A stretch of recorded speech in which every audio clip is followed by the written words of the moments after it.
On a vu au culte familial ensemble? Regarde, c'est ici en Éphésiens. Quel chapitre tu vois là? 6. Oui, c'est très bien. Tiens, regarde comment tu peux faire plaisir à Jéhovah. Enfant, c'est toi Caleb. Enfant, obéissez à vos parents pour que tout aille bien pour toi. C'est pour ça que tu dois toujours écouter maman et papa.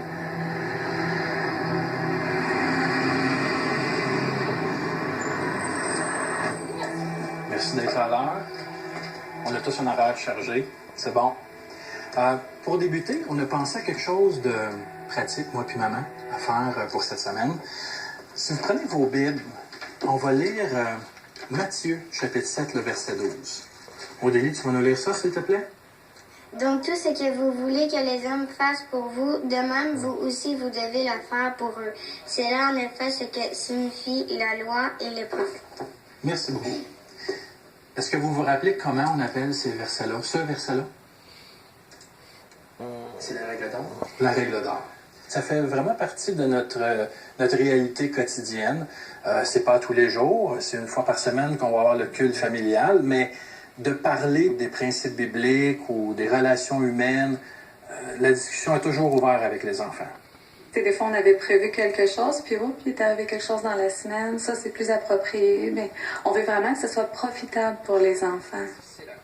Un témoin de Jéhovah, c'est un citoyen comme tout le monde. Naturellement, un témoin de Jéhovah est aussi un étudiant de la Bible. Et non seulement il étudie la Bible, mais il s'efforce de mettre en pratique les conseils que la Bible enseigne afin de devenir une meilleure personne, un meilleur citoyen. Quand on fait le culte familial, on a des bons conseils, puis on s'entraîne, on s'encourage. Puis à l'école aussi, ça nous aide beaucoup. Là. C'est comme on parle des sujets d'actualité, que ça nous aide avec nos professeurs, avec les relations humaines. Dans tout ce qu'on fait, dans le fond, c'est pratique. Ce principe-là, pourquoi il est bon? Parce que par après, ça t'amène du bien dans ta vie, pour ton avenir. Puis penser aussi ce que tu fais, l'impact que ça a sur les autres. Ça nous apprend comment vivre dans un sens, si je peux dire. C'est comme si ça nous éclaire un peu pour le restant de notre vie, là, avec les bons principes qu'on a, les conseils aussi. Ça nous guide, puis on se sent pas perdu parce que c'est pas évident. C'est dans le monde qu'on vit, on le sait, là. Fait que vraiment, ça nous sécurise aussi de ce côté-là. Puis avec mes parents, mais si jamais, des fois, c'est pas toujours facile à comprendre, mais eux autres, ils ont une plus grande connaissance, une meilleure sagesse, fait qu'ils vont nous l'apporter sous un angle plus de notre époque. Puis des fois, c'est la réponse tout de suite qu'on a, puis j'aime beaucoup ça. On s'imagine dans le paradis, puis on a hâte, on s'en parle en famille là, de ce qu'on va faire, puis c'est réel pour nous, c'est vrai, puis ça fait qu'on dort bien le soir, on est beaucoup moins inquiets. Là. Ben moi j'ai hâte dans le paradis qu'il y ait plus de méchants, puis il y ait plus des affaires de même, puis que ça soit tout propre, puis beau. Il nous a promis dans la Bible plus de souffrance, plus de maladie, la paix à travers la terre, la vie éternelle, puis c'est vraiment ça qu'on attend, puis on a très hâte.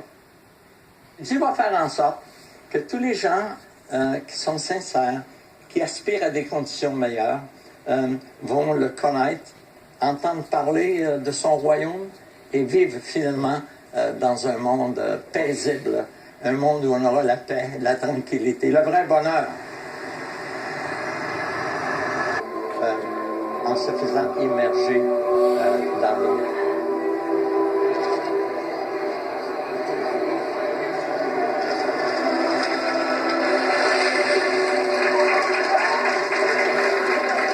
C'était un engagement public, comme de quoi elle a pris position pour Jéhovah Dieu et pour son royaume.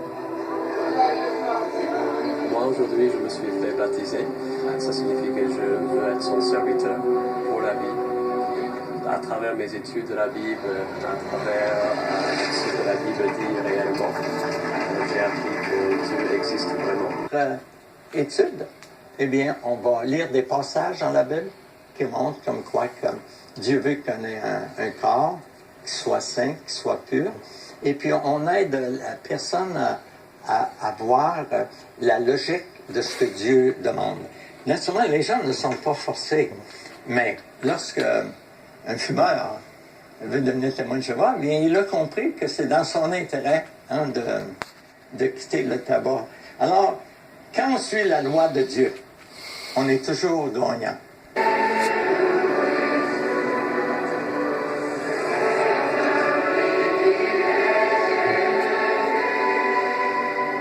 Le gouvernement, on aura la même loi. Et ça va unir les hommes. Tout ce qu'on fait est basé sur la Bible. Du moins, on fait notre possible. On n'est pas encore parfait. Décide de prendre un autre chemin. On ne coupe pas les liens. Au contraire, et nous allons frapper aux portes des gens pour les encourager à étudier la Bible avec nous. Alors, ce ne serait pas logique de couper les liens avec nos enfants s'ils refusent. On va continuer à leur donner le meilleur exemple possible, partager notre foi, notre espérance avec eux, espérant peut-être qu'un jour, ils deviendront eux aussi des témoins de Jéhovah.